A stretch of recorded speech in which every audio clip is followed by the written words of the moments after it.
All right, let's do this deep dive into legacy on ice. It's been requested by a lot of you, and honestly, getting into the research, it's really something to see how the figure skating community came together after that plane crash, back on January 29th. Yeah, it really is amazing how quickly they put this whole event together. Yeah, like barely a month after the crash, and they had like every big name in skating there. Right. It's incredible. We're talking Brian Boitano, Christy Yamaguchi hosting Nathan Chen, Peggy Fleming, Scott Hamilton.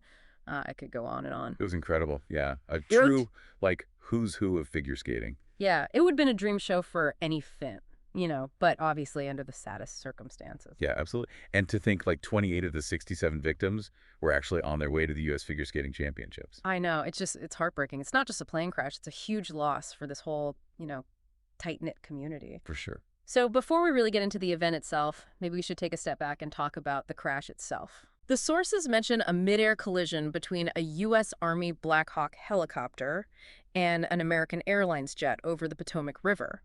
What exactly happened? Well, investigations are still going on, but the early reports seem to point to the Black Hawk flying higher than it was supposed to. Wow. And that airspace around D.C., it's already so crowded. Right. You've got military and commercial aircraft all sharing those same corridors. It's got to be a nightmare for air traffic control. Oh, for sure. And the FAA's response has been pretty serious, stricter flight restrictions in the area, and they've retired the American Airlines flight number. That's a big deal. It really is. Yeah, shows you how seriously they're taking this whole thing. But let's shift back to Legacy on Ice. The event was on March 2nd at Capital One Arena in Washington, D.C. Yeah. What was your first impression? Like, what was the feeling of the event? It was definitely a very emotional night. Yeah. There's the sadness of the community, trying to deal with this huge loss. Right. But also this really strong sense of everyone coming together, being strong and wanting to celebrate the skaters who were lost by celebrating their love of skating. Yeah, it wasn't just mourning. It was turning that grief into something positive. Yeah, absolutely. Yeah. And it was all so well done, too. The performances, the speeches, the music even. Yeah. Like, it was all chosen to show this message of hope and strength in the face of this tragedy. Yeah, it's incredible how they did that. And the skaters themselves, many that personally knew people who were lost. How did they handle those emotions while they were performing? It was tough for some of them. Maxim Naumov lost both of his parents in the crash. Oh, my God. I mean, they were world champions, Evgenia Shishkova and Vadim Naumov. Imagine skating a tribute to them with that kind of weight on your shoulders. I can't even imagine. It's no wonder he completely broke down at the end of his performance. It's heartbreaking. What about the other performances? Were there any that really stood out to you? Well, a lot of the skaters chose music that, reflected hope and resilience. Amber Glenn skating to Rise Up is a good example. Okay. You could just feel so much emotion in her performance, and the whole audience connecting with that message of strength. Music is so powerful like that. It really is. It's a language everyone understands. Exactly. And then you had some of the younger skaters, like 13-year-old Isabella Aparicio. She dedicated her performance to her coach, who was on the flight. Oh, wow. Yeah, it really hits home. This tragedy touched people of all ages in the skating world. Absolutely. And even though it was a sad occasion, there were moments of joy too, right? I mean, having legends like Peggy Fleming and Scott Hamilton there must have been inspiring for everyone. Oh, totally. Having those icons there, people who've seen it all in the sport, Right. them sharing their stories about resilience and community really added another layer to the whole night.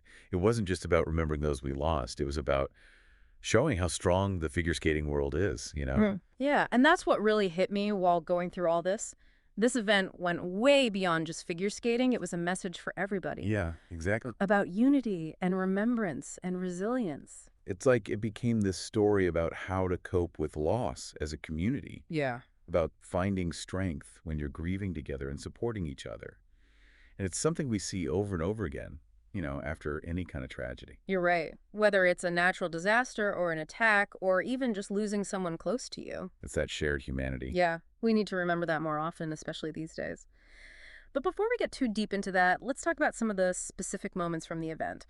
I'm really interested in what Scott Hamilton had to say about resilience in the skating world. Oh, yeah. His words were so powerful. He talked about how skaters are used to pushing through pain and tough times, Yeah. both on and off the ice. Right, it's a tough sport. Yeah, and he was saying that same mental toughness is what helps them come together as a community during a crisis. That's a really interesting way to look at it. Right. Like the sport itself has prepared them to face this tragedy with a special kind of strength. I like that. What did some of the other legends have to say about the event and making sure we don't forget those who were lost? Well, Brian Boitano and Chris Yamaguchi, during their closing remarks, they really emphasize how important those who were lost were to the sport. Mm-hmm. Yamaguchi said, their memory will always be a part of the figure skating family. Mm. And it just stayed with me. Mm. It shows how deeply they feel the loss, but also how determined they are to keep their spirit alive. Yeah, that's really beautiful. I think that's a good place to stop for now. We've covered a lot, from the crash itself to this amazing response from the figure skating world. Yeah, we have. There's still so much more to unpack, though, especially about the individual performances and what they meant. Make sure to stay tuned for part 2, where we'll dive even deeper into the heart of Legacy on Ice.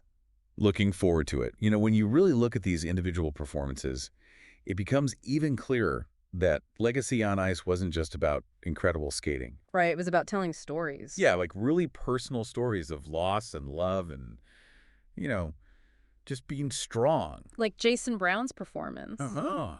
He skated to Hallelujah, right? Yeah, hallelujah. That song always gets me. It's powerful. So powerful. And it wasn't just the song, it was his whole routine, the way he moved, the moments when he just stood still, and then other skaters joined him on the ice. Oh, wow. Yeah, it was like he was showing community and support with his movements. It's amazing what they can do with figure skating. You know how they tell these stories with their bodies? It's true. It's so much more than just athleticism. It's art. It's connecting with people on this deeper level. Yeah. And speaking of connecting, one thing I noticed was how many different generations of skaters were there. Oh, for sure. You had legends like Peggy Fleming and Scott Hamilton sharing the ice with these rising stars like Ilya Malinin and Alyssa Liu. It's like passing the torch, Yeah. honoring the past while looking to the future. Absolutely. Yeah. And in a way, it made the event about more than just the tragedy, Yeah. It was about celebrating the whole sport, its history, how it inspires people.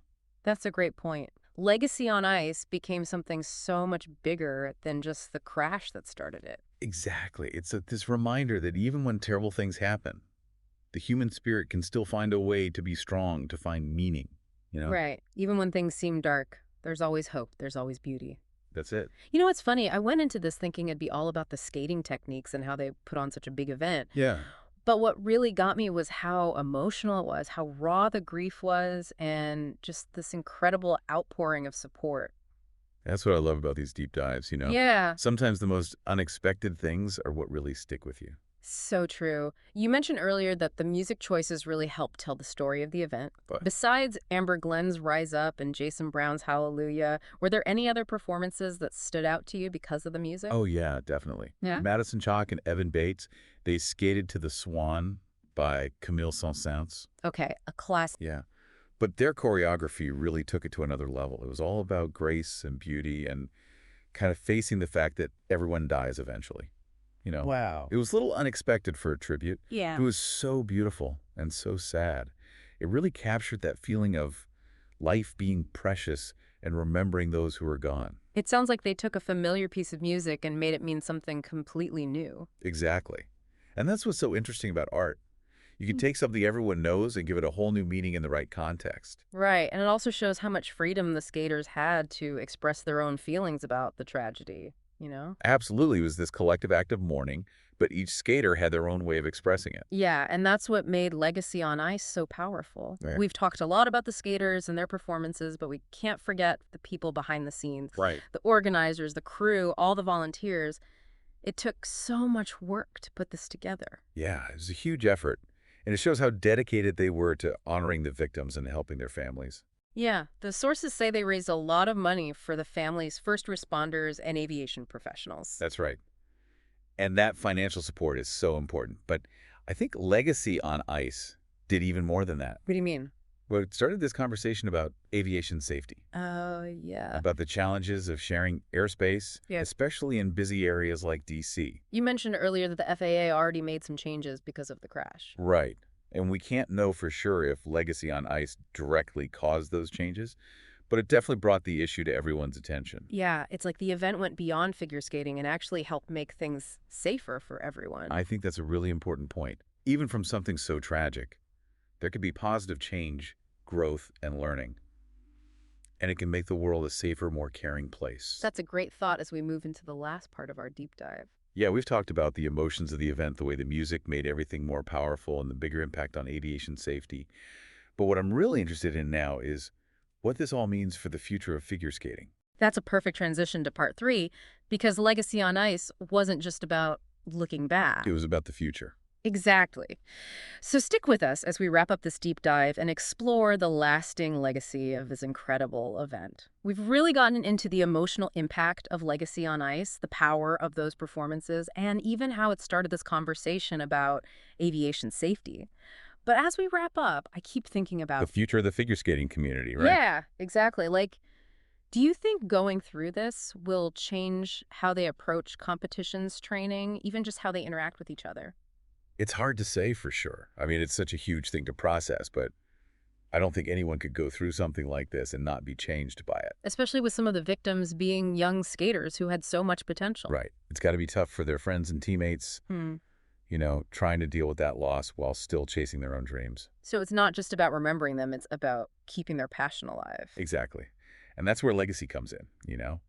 It's about carrying that torch forward. So Legacy on Ice was more than just an event. It was like a call to action. I think so, yeah. Hmm. It's like saying honor the past by pushing yourself to be your best now and inspire the next generation. One thing that really jumped out at me in the research was the way everyone supported each other. Oh, yeah, Not yeah. just the skaters, but the coaches, the fans, everyone. That's the figure skating world for you. They're a family, Yeah. and they always come together, whether they're celebrating a win or dealing with something like this. Do you think this will make those bonds even stronger? Oh, absolutely. Yeah. Going through something this tragic together, it creates a connection that nothing can break. It's a good reminder that even in the darkest times, having people around you makes all the difference. That's so true. And that's a lesson that goes way beyond figure skating. Yeah. It's something we can all use in our own lives. So as we close out this deep dive into Legacy on Ice, what's the one thing you want our listener to take away from all of this? I think it's resilience. This whole thing started with a terrible tragedy, but it became a celebration of life, passion, the human spirit. It showed that even when you lose something precious, there's still hope, beauty, a legacy to carry on. That's a perfect way to put it. And something worth remembering, no matter what challenges come our way. Well said. And to everyone listening, we hope this deep dive gave you a better understanding of Legacy on Ice. It was more than just a figure skating event, it was a testament to the power of the human spirit. The stories, the emotions, the people we lost, it all reminds us that even in the darkest times, there's always hope, resilience, and a reason to keep going.